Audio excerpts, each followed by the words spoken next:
Maybe two people have the similar issues, but they're not same.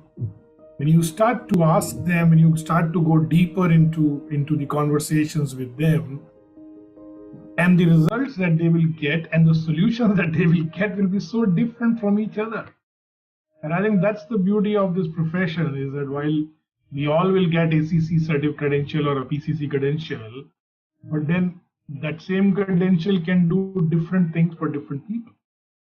It's not a one size fit all kind of a thing.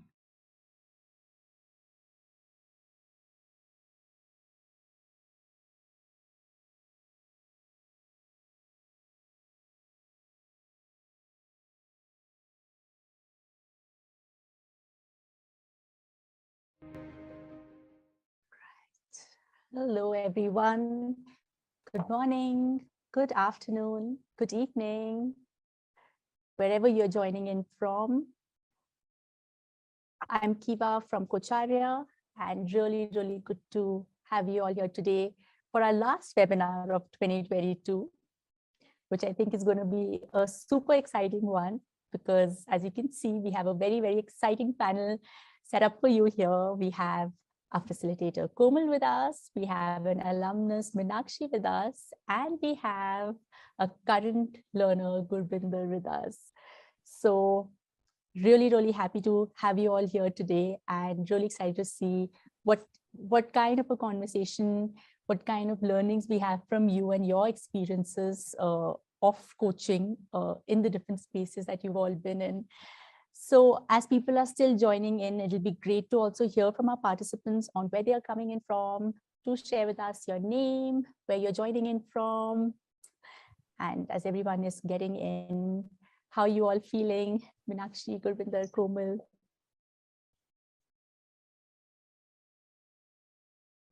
Hey, let me go first then. So my name is Gurbinder Punn, and if it's difficult to pronounce, GP is the short form that Coacharyas know me for. Doesn't stand for general practitioner, it's just a short form of Gurbinder Punn. I am joining from Muscat, Oman, and it's pretty evening now with a hot weather outside. I work as a CHRO, and currently I am pursuing my PCC. I'm a ACC coach. Wonderful. Thank you, Gurbinder. So glad that you could take the time out for us today. I'll go next. My name is Meenakshi Iyer, and I am based in northern part of Virginia in the US on the East Coast. So it is a little after 10:30 in the morning for me, and it's a lovely break day to be here with all of you. So Kiva and Team Coacharya, thank you for including me and inviting me to this. So I've been part of the Coacharya community for the last two and a half, almost 3 years now. I first discovered Coacharya through LinkedIn, I think.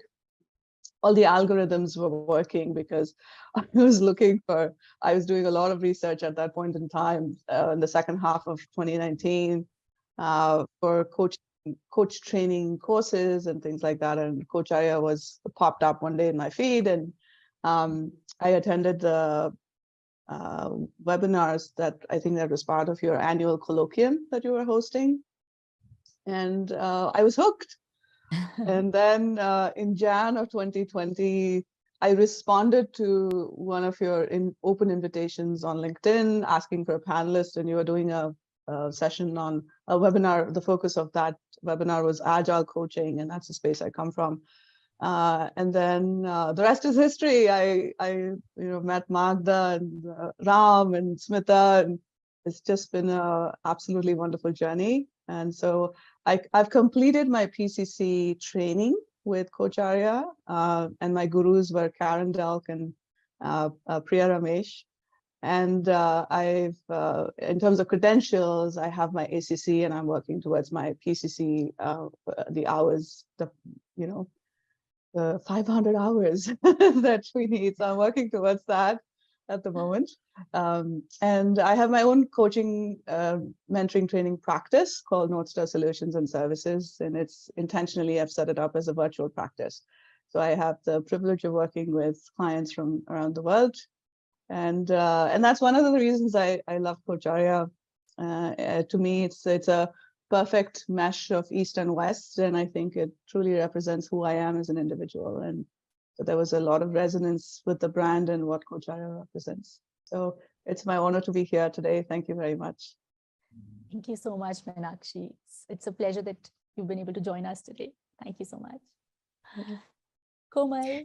And lovely, I'm here in Mississauga, which looks very bright and sunny, although there's snow outside, but we are heading for a terrible weekend. As always, we were discussing with Gurbinder, like that happens all the time. Week goes on fine, and then the weekend is always full of activities. Anyhow, so thank you so much, Kiva, again for joining, for including me for the last webinar for this year. Just like Meenakshi, I sort of landed on Coacharya while I was researching for the coach training programs. And I immediately sort of connect with the name and the logo because I could just get, what it really means. And of course, for me, the big hook was, again, the amalgamation of East and West and, all kind of model, like not sticking to a specific model for coaching, but to sort of integrate everything. So, as many diverse ways of learning and developing our coaching practice. And I never left. I'm so glad. I came in as a student and as it kept sticking. Somehow that association then culminated into being the associate trainer. And so I absolutely love what we do at Coacharya and where we would hopefully take it forward. And so happy to be sharing space with Gurbinder, Meenakshi, and you, Kiva. Wonderful. Thank you, Komal. So I don't know if you all saw, but Komal and I just did a live today on Eastern philosophies. So as you were sharing right now about this, I was thinking, wow, it's literally been like, in a way, full circle, but it's like a concentric circle. It's just growing bigger and bigger. Thank you so much, Komal, for joining us today. So today's webinar is dedicated to celebrating coaching, celebrating the impact of coaching and the power that the space holds through the lens of our learners, our alums, our facilitators. So I want to just open up by asking you all to maybe look back at 2022. And when you think about coaching and what you experienced in 2022, could you share with us a word that best describes coaching for you? One word is tough. I hope the word is not going to be challenging. No. Challenge is to find the right word, the best word. I'll make it easy. You can turn it into a sentence. The word that comes to me is evolving. Evolve.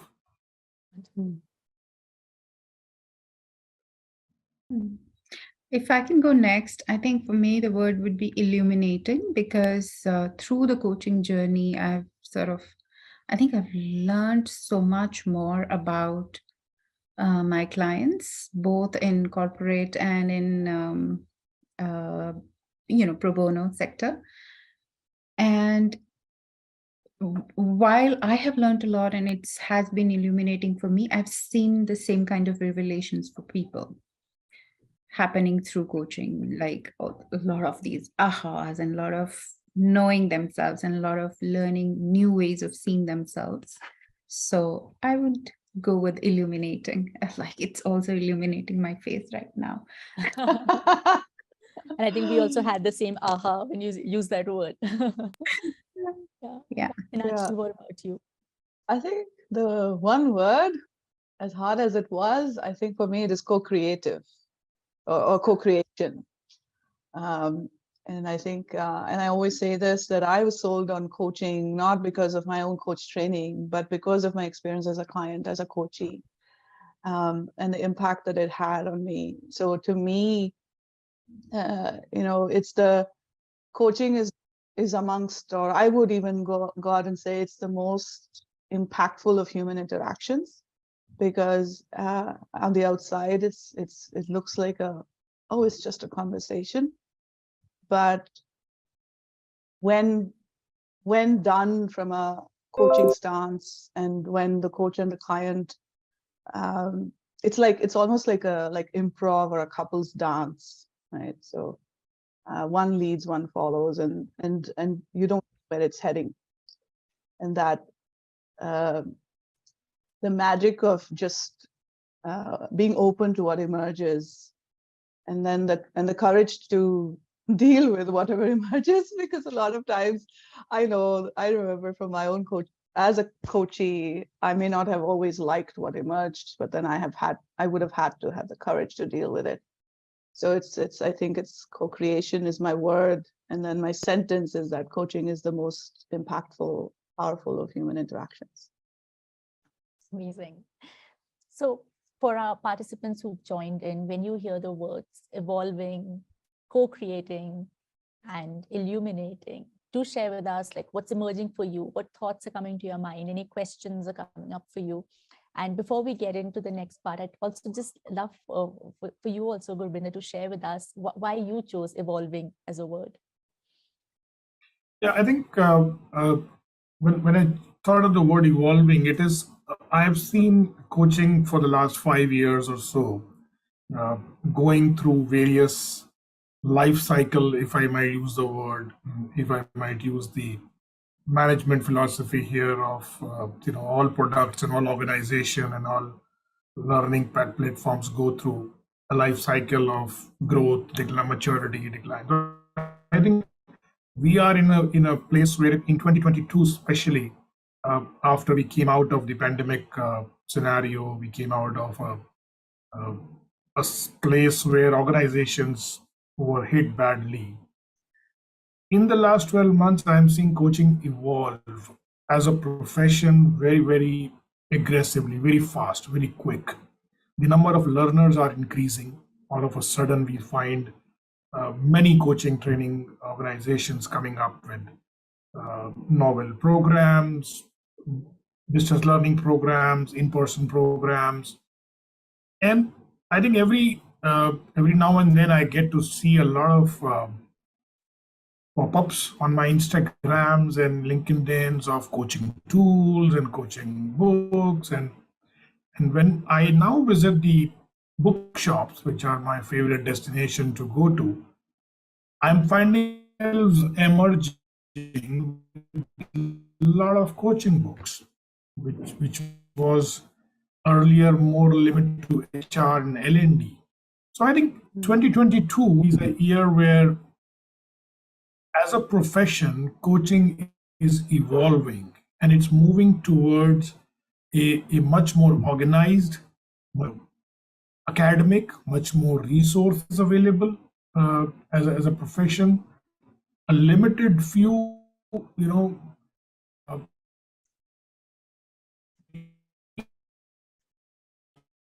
people using coaching accepted at various level of the organization. So I think the whole year I saw it evolving, it's growing, it's becoming different. I mean, I can use the word metamorphosis also for it, but that's what I feel. That's why the word evolve came to me. Amazing. Wonderful. And I think as you all were sharing, I also went through coach training this year for the foundation. I was thinking, so what's the word for me? I was very excitedly asked you this question. And I think the word that came to my mind was healing. And I think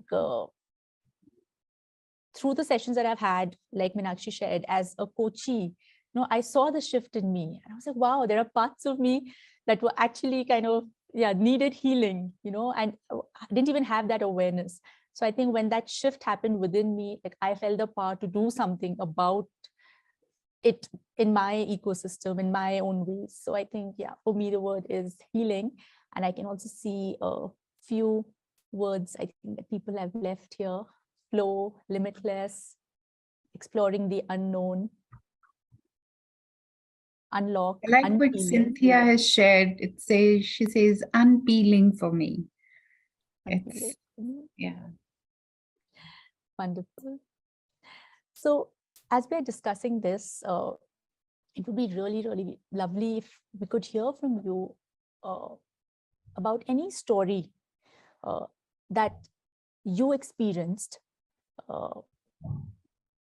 that helped you to deepen your belief in the power of coaching, as you shared whatever it stands for you. Any story that comes to mind? If I may, Please. this is actually from the first year that I started coaching. I think this was 2020, probably. Yeah. This was a pro bono coaching engagement, and it was a series of 6 or 8 sessions. And the client, it was virtual coaching. The client was based in Southeast Asia. And they started off the whole engagement with feeling unsure of what they wanted to do, feeling unsure of their, they had a lot going on, personal, professional, family related, and all of that. And they started off feeling very unsure of themselves, and also, low self-esteem and a whole bunch of things. And there was a point when I even questioned if I was the right fit for them as a coach. I felt like they could probably benefit more from a counselor, to be honest. And it was early on in my experience as a coach as well. And what really blew my mind was at the end of the engagement. It was right around Christmas time when the engagement ended. And my client let me know that they asked me if they could pay for X number of sessions of coaching for their family member with me. And so the reason I was blown away was, one, that they would even think about this. And so to me, it was like, okay, they see value in what I'm bringing to them, right? But more important, I sat back and reflected on it. This person went from feeling so helpless and such low self-esteem and low confidence to completing that entire arc and coming at the other end, feeling like they could be a resource to someone else. And, finding that inside of them to, where they were able to think about others and how they could help others. That was truly transformational for me. And it was such a privilege to witness that. And I think the fact that the whole engagement was virtual and we just had these video conversations, they sent me a Christmas card, like an actual physical Christmas card. And that whole ask from them gave me a business idea, and I told them that. So to this day, every Christmas season, I do a holiday gift corner through my practice. So yeah. I announced that, and then it's open on the website for people to gift coaching to others. So that's the impact that it left on me. Wow. I saw your post and I was wondering, and I was like, oh, what is that? Like the holiday. Yeah, it was from that first, one of the first engagements. Wow. Thank you for sharing, Meenakshi. Absolutely.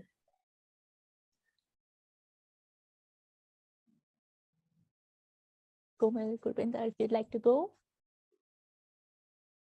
I'm just trying to sort through like, which experience do I share, because just like Meenakshi's, I had a similar experience where one of the coach friend sort of reached out to me to coach one of her family member. And then when I completing my engagements with this person, he now wants me to coach one of his like close in the family. And I was like, clearly something is working out for them. So that's something associated. But what really brings me, so I don't have any one particular story of a huge aha or something, but I think what tells me that coaching works and it's needed more and more is when I see my clients within conversations either sit back and give such expressions like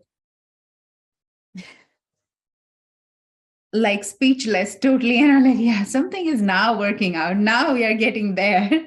Or when we have like such conversations where we are just laughing, and my husband sometimes he says, like, you laugh so much with your clients, do you coach them or do what, or crack jokes? I said, that's the bond you develop when your clients really now start to get so comfortable with you that they make the best use of the space you're offering, the best use of the presence that has been created. So when my clients start to laugh with me in the conversations, I feel like, okay, yes, we are getting somewhere. Now things are sort of rolling. So I think, and what that has taught me, and it's actually a huge revelation for me, because not just in the pro bono spaces where I work with clients who come from really, really tough life situations and traumatic backgrounds, because normally we have this assumption that these are the people who probably have such bad experiences in life that they never got a safe space to express themselves or even explore themselves. No, even in corporate. And I was amazed. That's why I said this year was illuminating for me, because I figured that even in the corporate workspaces, in the fast-paced, goal-oriented, achievement-oriented life, people just don't find space to seeing themselves. There's so much of self-judgment that happens with people. And in a couple of instances, it happened that a client was narrating some situation where they were like, okay, I'm judging myself because this is so wrong, and how could I do this? And I'm just listening, and all I said was like, it's okay, but what's wrong in this? And I said, because I'm doing this. I said, well, given the situation you are in, you're supposed to behave like that. There's nothing out of ordinary here. And this person sat back and was like, nobody ever said this to me. And after that, he felt so relieved, as if a huge weight has been lifted off that person. And then I didn't need to do anything. And then that person, all that this person was wanting to hear was, you're not wrong. It's all right. It happens. It's natural and normal to happen.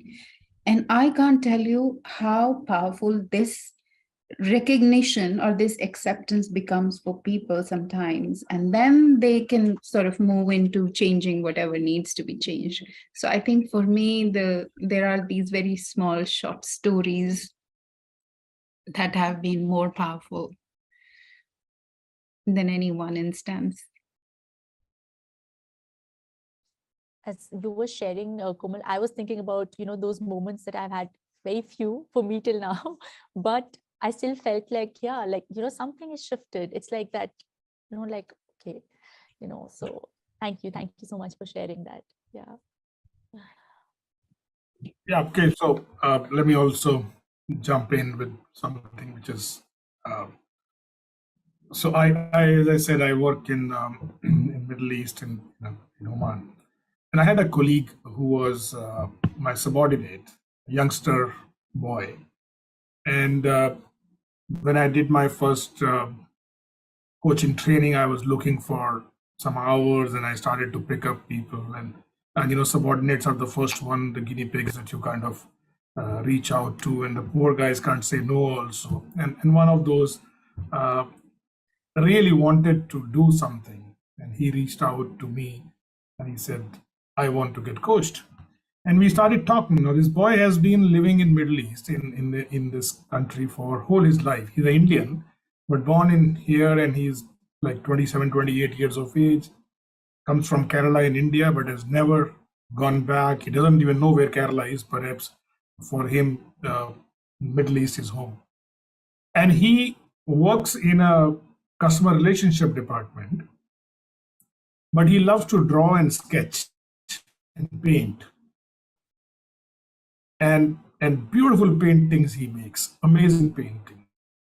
Then moved from paintings to tattoo. So he was doing tattoos, which is, completely learning from YouTubes and seeing other people. And he would travel to Bangkok and get a tattoo done. And he was getting into it. I want to be a tattoo artist. I want to be a tattoo artist. And in the coaching, when we started working together, this guy got a breakthrough, like, what am I doing here? And my call in life is to be a tattoo artist. And now I have a dual dilemma, because one, I am his boss. So if I let him go, he goes away.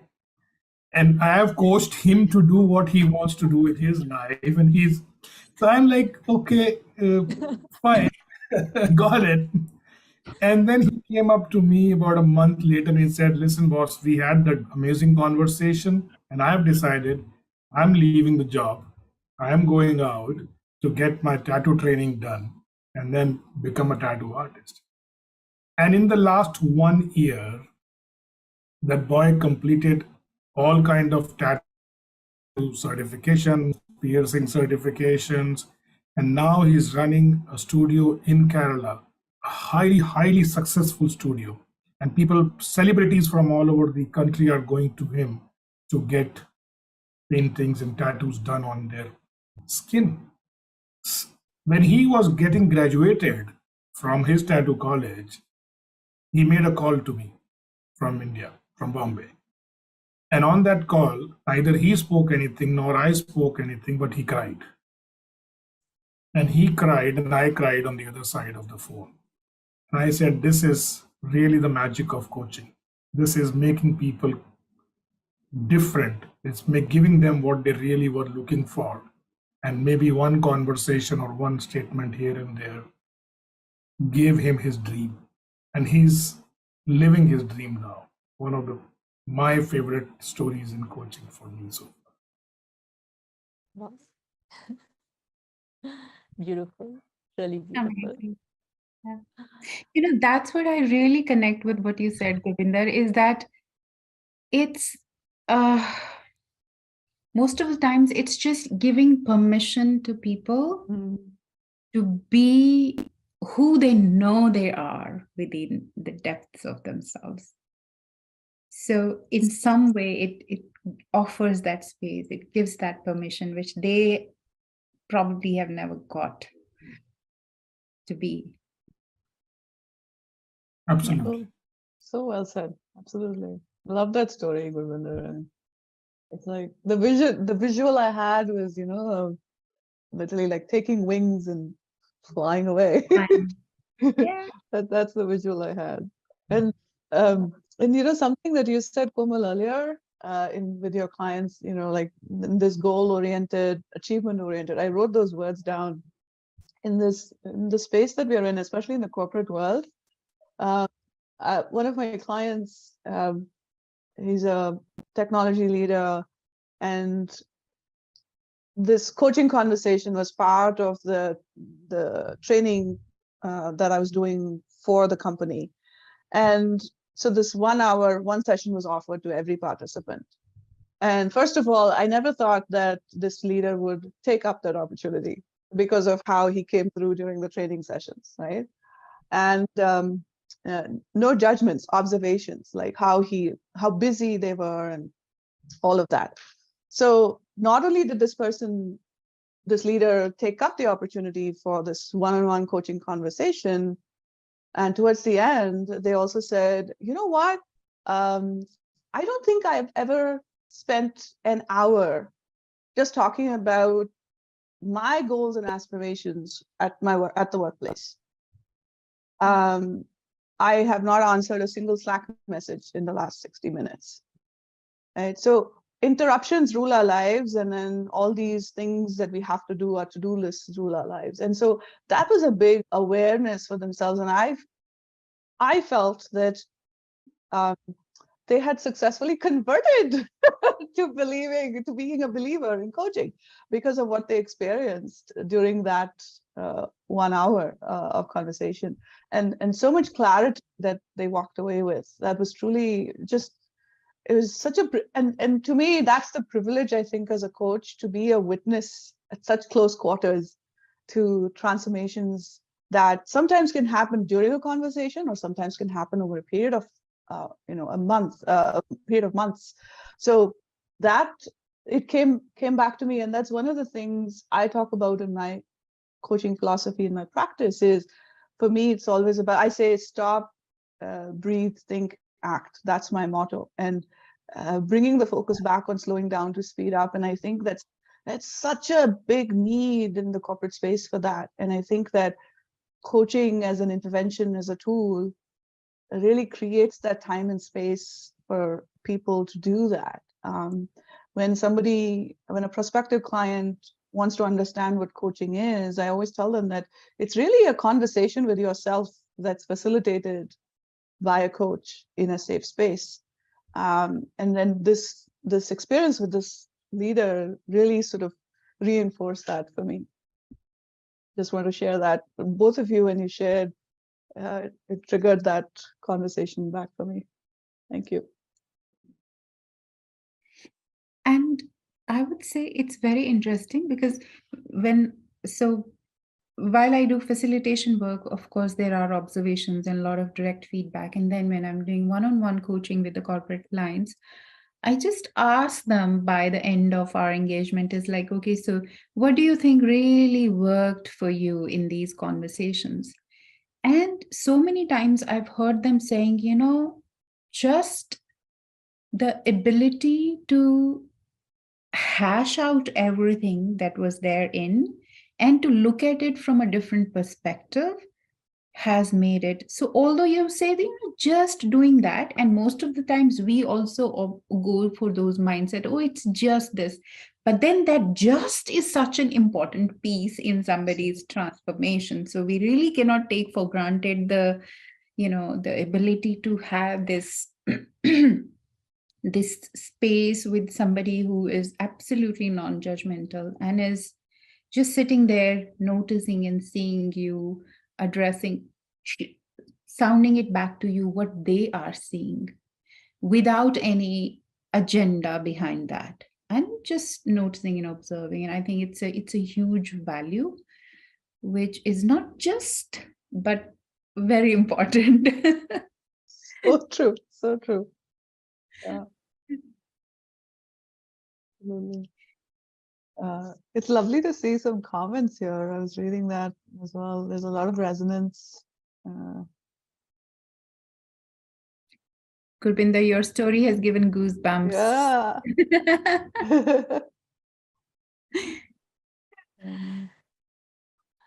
So Yeah.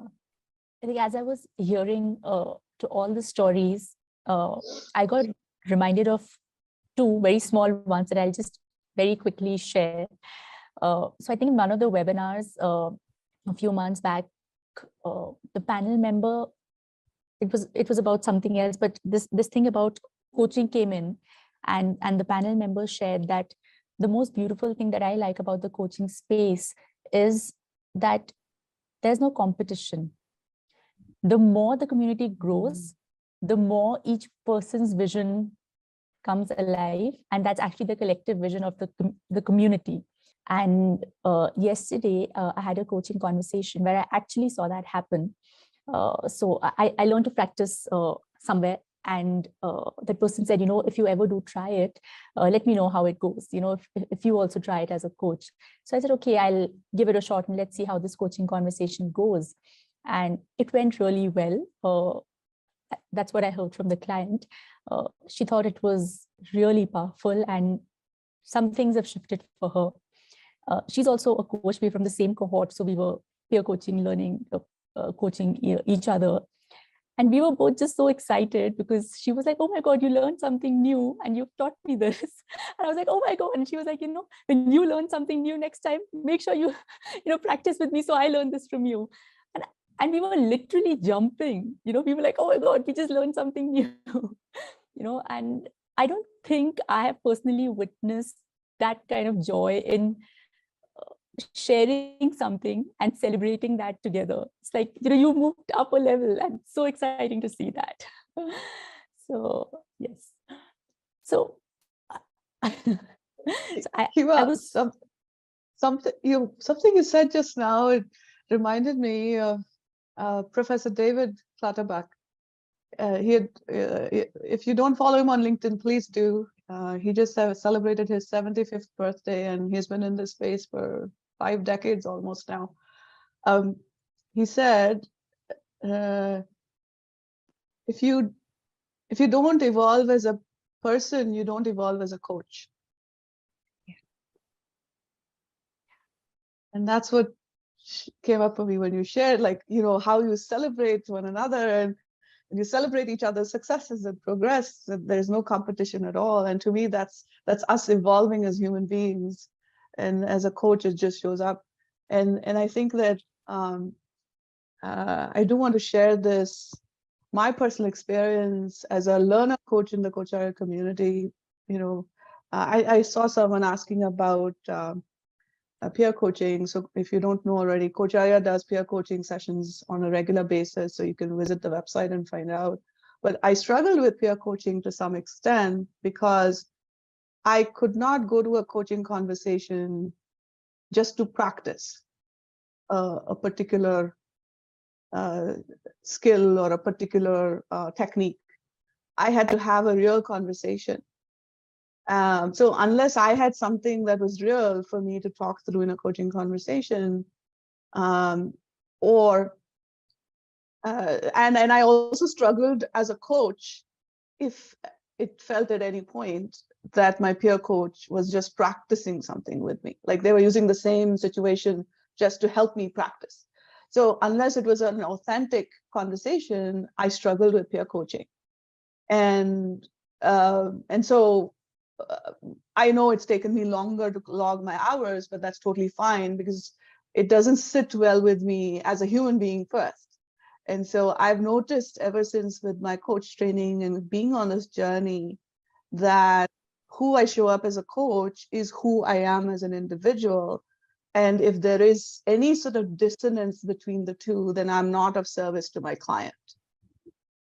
So that's something that came up for me as you shared all that. I absolutely agree with that, Meenakshi. And I would say that when I was doing the coach training program, I was like very selfishly, hungrily get into the peer coaching and say, I have to resolve all my life problems now. And bring in the life issues and till the time I feel like, okay, now that I have to resolve it. So, be very vulnerable and bring everything and then make use of this opportunity in this community that we have, and say, okay, yes, this problem is getting resolved today. Yes. And Yes. with that collaboration thing, Kiva, I want to share one more thing. So while doing the training program, I also found out about Theory U through Coacharya community only. And then I went on and joined the Theory U program by Otto Schrammer. And in that program, there was a particular technique called coaching circle. So for all those people who have attended the coaching circle, or if not, then I would strongly recommend go and do that. What you do is, so one person brings in the agenda to talk in every coaching circle, and there are 4 or 5 other people as coaches who are just listening, observing, and either you would scribble something or you'll draw something or anything. And then after this person has explained the situation, everybody would just sound it back in their own view. Somebody would have created a picture, somebody would have thought in terms of a poem or something, how you connect. And it'll be so surprising that although all the people have their own way of thinking and their own way of expressing how they connect to that situation, somewhere all the viewpoints and all the different ideas sort of help that person to find a solution or find whatever they are trying to look for. So when you said that there is no competition in this space but collaboration, that's what I wanted. I was thinking that yes, actually, because it's not in what you as a coach are bringing to the person. The way I look at it, it's more in what's there between you and that person. So that connection, that bond, that relationship is what makes something possible in the coaching space. And with each individual, you would be making or creating a different bond. So the quality of that bond with different people. So one person getting coached on the same issue by 10 different coach will definitely take away 10 different perspectives, 10 different ideas, and they all will work in one way or another. Yeah. Beautifully shared. Thank you, Komal. Gurbinder, you are like smiling silently. These are such profound, perspectives, and I'm just reflecting on it. I'm listening to Meenakshi and Komal, both of you, and these. I think the reason why each one of us choose to follow coaching as a competency or learn about coaching, for each person it's different. And what I'm present to right now is that everybody uses the same competencies or the same certifications or same accreditations, but the results are so different. So it's like becoming a doctor, I would say, and then each patient is different, if I may use that word, or each person who comes to us is. And I really like the metaphor here of a homeopathic doctor.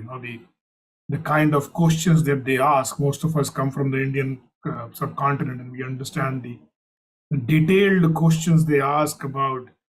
I have migraine, and once I went to a homeopathic doctor, and he asked, "So, what kind of pain do you have?" And I said, "What do you mean? What kind of a pain? It's a very bad pain." And he said, "No, there are actually 73 kinds of pain." And I said, "What? Are you serious?" He says, "Yeah." And I said, "So what are these 73? I never knew them." And so he says, "Let me give you some." He said, "There is pulsating pain, there is vibrating pain, there is a shooting pain, there's hammer pain."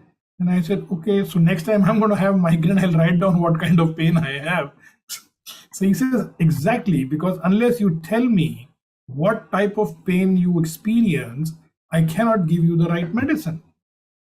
And I think coaching is so close to this kind of a practice that while we have the same, maybe two people have the similar issues, but they're not same. When you start to ask them, when you start to go deeper into the conversations with them, and the results that they will get and the solutions that they will get will be so different from each other.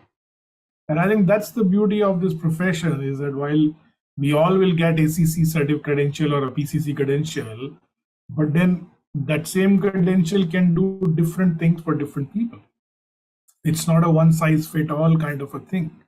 So it's an amazing profession. I'm so happy to be in it. And at the same time, I also have a little bit of a disconnect here, because all professions go through, I use the word evolving. Sometimes it becomes over commercialized, and things lose their authenticity. Things lose their, like medicine and education were two of the most noble professions. And see what has happened to them. Today, education is the biggest business, and medicine is is a business where you can't really go. I only hope that this doesn't happen to coaching. While every professional needs to earn his bread, it needs to come at a respectable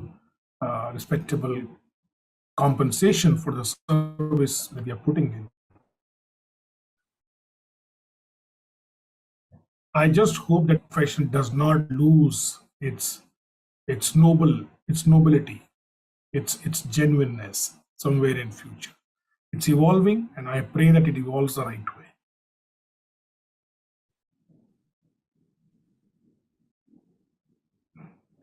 That's such a great call out, and such an important one.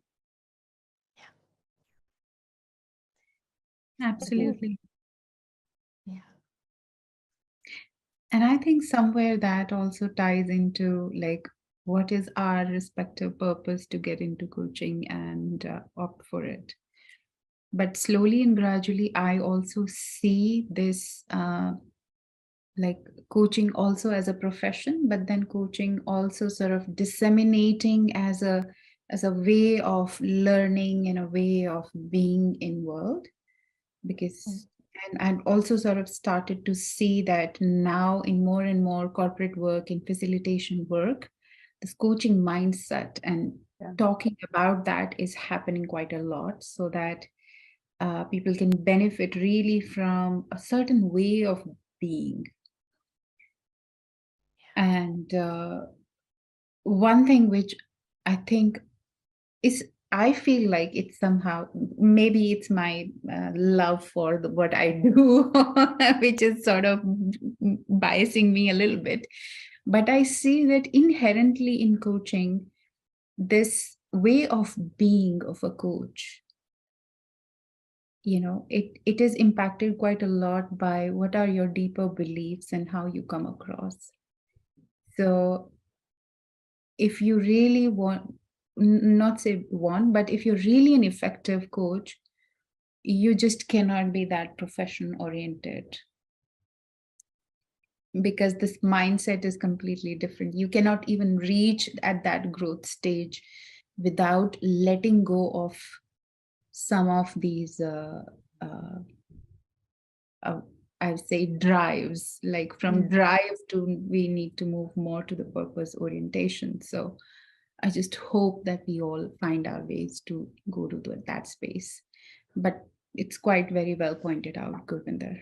We need to be watching out ourselves for that first, and then to the others. Yeah. And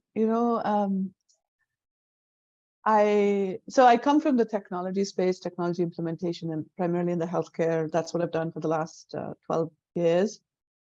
And agile product and software development is one of the pieces that one of the spaces that I've been in. And those of you that are familiar with that, those of you on this call that are familiar with that, and others who will watch the recording, I'm pretty sure anybody and everybody, pretty much anybody and everybody that works in this space will call themselves an agile coach, for example. You go on LinkedIn and you'll find millions of profiles that call themselves that. What does it really mean to be that? There's very little focus, and it's also because of how the market has commercialized certifications and credentials and all of that, because a lot of hiring in these spaces are directed by credentials. That's like your base criteria of whether you even make it to an interview, right? And being in the US, I'm seeing a lot of that happening in the professional coaching space as well. Every third person calls themselves a coach, and there's all kinds of coaches, right? Nothing wrong with that. But to your point, Gurbinder and Komal, it is how authentically are you representing yourself when you call yourself that? I think that's a question for all of us to answer. And for me personally, as I'm investing more and more in this space and taking this to be my next phase in my career, yes, I'm very aware that I have bills to pay and I have commitments to keep. But at the same time, I think the one question that's really helped me through this process is, what am I okay with not achieving, or what am I okay with not having? And what is my, what's a comfortable number in terms of income that I need to keep earning, given that, you don't know what the future holds. So really having those honest conversations with myself, and also recruiting my folks in my household around that, because others can also have aspirations for you, right? And so what does that mean for us as a household, and having these conversations with my spouse also, and then discovering that, oh my God, we want totally different things in the next phase of our life. What do you do with that? So I think to both of your points, if you're really invested in being a coach and making that your career, first of all, there's room for everyone. The pie is large enough for everyone. So I really appreciate you bringing that point, Kiba. And I think that there's space for everyone, but at the same time, yes, you're running a business or your practice, but you purpose sort of takes over the numbers or the finances. And I think that if you go into it with a sense of from a place of abundance and from a place of service, you will attract the kind of clients that you're looking for. Very nicely said. I appreciate it. Wonderful. Thank you. And I completely am with you on that, Meenakshi, because I've seen it in my personal life. Like, I made huge changes in my life in last few recent years where I completely sort of let go of the industry where I'd worked for 15, 16 years and made a shift to coaching where I was, sort of new, and then moved from the country. I was born, brought up, raised, I and worked. remember that. Completely new country altogether. Don't know how to find my roots and bearings and all. But I would say, and in between, I did go through that phase as well, where financially I've been in a space where I was like, I had every reason to be scared and terrified and say, oh, what is going to happen? That too, when I have growing children alongside me. But I can say from my personal experiences, when you are really clear, when you are aligned to your purpose in life, money is not a problem. It comes from places you wouldn't even think, imagine, or plan or strategize, because strategy is just this limited mental framework. There is a larger framework around us which is working. What do you believe? Is it working for your growth and your development, or is it not working with you? I think that is the key. That is very, very important, because within our own minds, we tend to go to those spaces like, oh my God, I'm alone. Oh my God, I have to do this. Oh my God, I have to strive. If I won't do this, this will not happen. Well, sometimes all you need to do is just shut up and sit back and let things happen for you. And so that just sit back and see, okay, which door is opening for me? Where do I need to go? And that will only happen when we stop falling in this bracket of, running through our desires. Because one thing which I have learned, and I sort of drill it in my children, is that, the world has enough to fulfill everybody's needs, but the world will never have enough to fulfill even one single person's desires, wants. Okay. So it's our choice whether we go through our needs or we continue to keep looking at our desires and wants. So I think when we get into professions like this, not even like coaching, any person, I think, who would want to choose a purpose-oriented life will have to eventually come to that space and to do all those question askings, Meenakshi, that you said. And so I think that's a realization that we need to face at some point. Yeah, it made me realize that I am my biggest client as a coach. Wow. I feel so lucky as, sorry, Meenakshi. No, go ahead.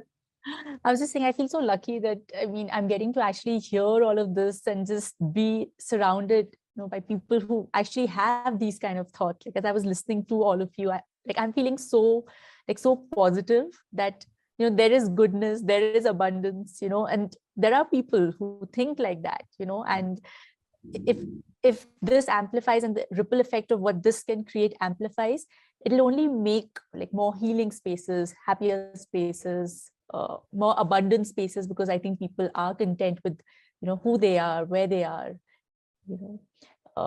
Komal, you just shared right now, you said purpose oriented, and I was just thinking that how would you like to connect that to 2023?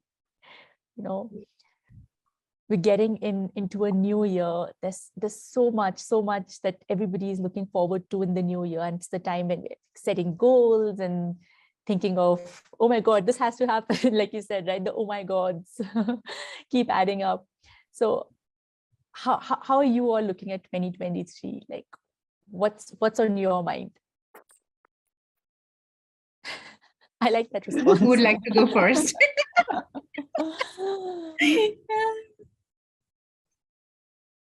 Okay, I'll go first. I would say plans and resolutions have never worked for me. I don't make them anymore because they are mostly very limiting. So what I do is for 2023, I said, first of all, I hope to be alive and kicking and happy. And I always have these, just whispers like, okay, so now that we are reflecting back, okay, this is what we have learned and gained from this year. Next year definitely would be different from that. And definitely would be like building upon what we've already sort of learned and gained. What it's going to be for me, it is always in terms of my core values. Now, how those values are going to manifest, personally, I do not put it like a goal statement ever. Sorry, Komal. I think I didn't state my question well. I think what I was curious to know about was like, how does the coaching space look like for you in 2023? Like, as you're getting into it. Like, yeah. Okay. Sorry. Yeah. Okay. So it's not a recent development, but I actually gotten into coaching from a life coach's perspective. So my thing was never to be called an executive coach or a leadership coach or something. It just happened so that route came and I took, keeping in line with what Gurbinder said and Meenakshi, and just now we were talking about like you have to earn and you have to keep the things going as well. But still, I find a lot of my interest going into the spaces of life coaching, and especially more so in the position of trauma and a lot of this work. And although a lot of people would say that, this is a space for the therapists or counselors, but I personally believe that coaches do have a space in this field of trauma as well, because I have personally experienced that. I have seen traumatized people working in corporate also who need a very different kind of approach into the coaching. And I've also met persons outside of corporate in other fields coming from a trauma experience, but using coaching space to their advantage and getting benefited by it as well. So for me, yes, some bit of corporate coaching is definitely going to happen. But for me, I think I would be actively exploring more and more into what I can do in that space of, like you said, Kiva, healing. Like how actively we can make it more healing aid than anything else. Yeah, that's what it's going to look like for me. Gurbinder, Meenakshi, if you'd like to also share. I think for me, 2023 I have just started the internal coaching program at my organization. And I have started to build up new coaches. Very interestingly, some of the local Arab men and women are picking up those competencies.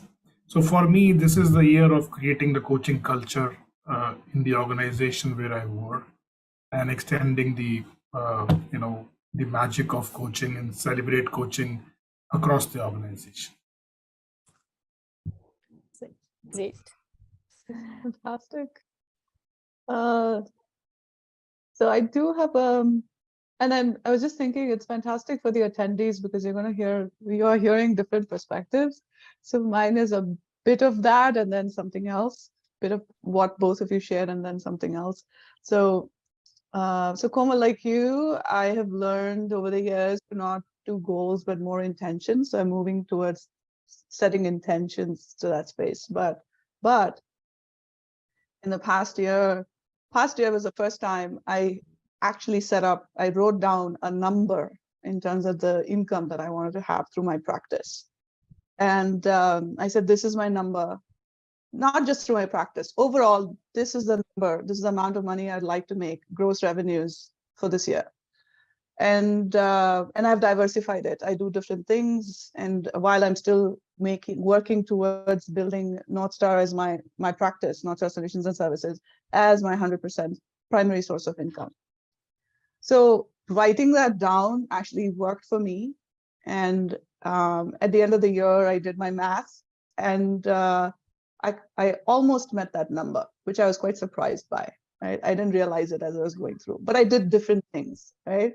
Yeah, thank you. So that was a sense of accomplishment because this is the first time where I've really set those financial goals. So I want to continue to do that this year. And I'm also looking at, so it'll be a mix, like you said, it's corporate work, working with individuals. But then my focus and the reason why I got into coaching has been in the professional space to see how focusing on people and really